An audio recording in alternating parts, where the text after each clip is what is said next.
Howdy amigos, welcome back to Channel Zero Evening News. Tonight on our daily Case of the Day Spotlight, we're talking about the case Roe v. Wade, which was decided today by the Supreme Court, January 22nd, 1973. Let's kick it over to our traveling correspondent, Wanda Summers, where she'll fill us in on the historic hip happenings. Wanda? Thanks, Wendell. So let's get down to the nitty-gritty of it all. In 1970, there was a young Texas woman by the name of Norma McCorvey who wanted to get an abortion. However, at the time, abortions were illegal in Texas unless the life of the mother was at risk or if it was a result of incest or rape. So, Miss McCorvey tried to obtain an illegal abortion by saying that she was raped, but since there was no police report of such a rape, she was denied the abortion. She then filed a class action lawsuit against the state of Texas under the alias Jane Roe, saying that the ban of abortions was unconstitutional. How was the court case decided? Originally, the district court ruled in favor of Roe on a legal merit standing, but didn't pass an injunction that would change the state laws against abortions.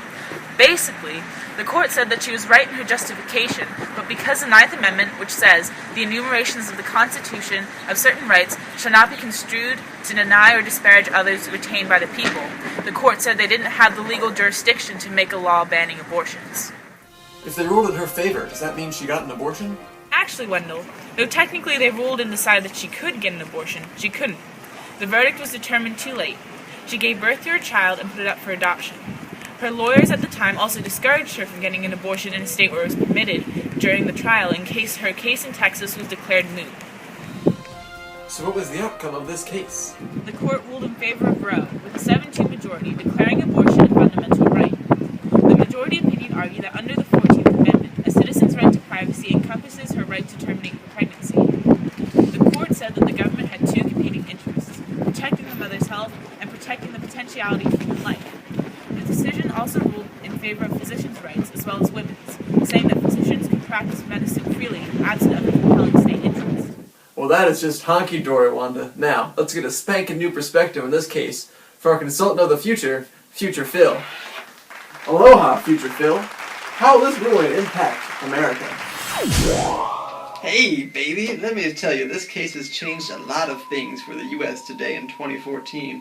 It finally legalized abortions across the states, but it also has influenced many other cases.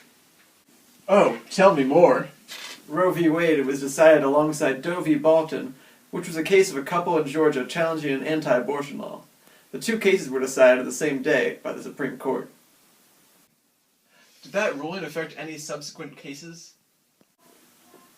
Indeed it did. In 1980, Harris v. McRae questioned the constitutionality of using Medicaid funding for abortions.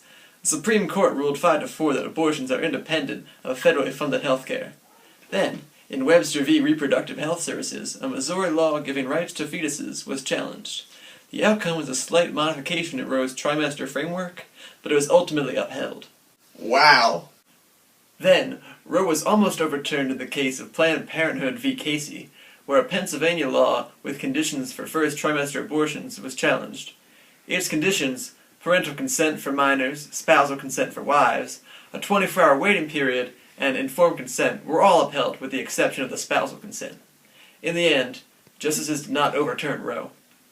That's fascinating. I wonder what other countries have done about abortion. This case has led to a polarized public opinion. American citizens have chosen very strong sides on either pro-choice, in favor of abortion, or pro-life, against abortion. Politics are still delving in and out of this subject today. Thanks, Future Phil. Now, let's check on our cameraman Stan, who's been asking the peeps on the street what their opinion of Roe v. Wade is. Whoa, dude, it's really a chill that we've given the option for women to have control. Which I feel. For a lot of women out there, the vibe just isn't right to have kids. Are you actually saving a life of a potential child if they won't really have one? Trying to raise a kid in some situations is just impossible and unhealthy for both the baby and the mother. Here, have a daisy.